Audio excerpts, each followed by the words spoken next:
দুঃখের বোঝা বুকেতে নিয়ে বল না আমি বাঁচবো কি করে। তা আমার জীবনে এটাই কাহিনীটা একটু বলি কেমন। তা আমি যখন ক্লাস 7-এ পড়ি তখন থেকে আমার স্কুল লাইফে আমার প্রেম ভালোবাসা। তো আমার প্রেম মিনিমাম 5 বছর পর আমার যখন অন্য জায়গায় বিয়ে ঠিক করে দেয় আমার বাবা, বলছে দেখ তুই যদি ওই ছেলেকে বিয়ে করিস তাহলে তোর কপালে খুব কষ্ট, কারণ ওর আছে রূপ না গুণ না গাড়ি না বাড়ি, কোনো কিছুই নেই। আর তুই যে বংশের মেয়ে, তুই যদি নিশ্চয়ই একটা ভালো বংশে বিয়ে করিস তো তোর বাবার নাম থাকবে। তো সেদিকে তাকিয়ে তাকে ছেড়ে অন্য কাউকে বিয়ে করেছি।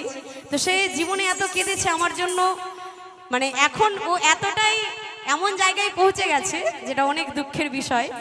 তো আমি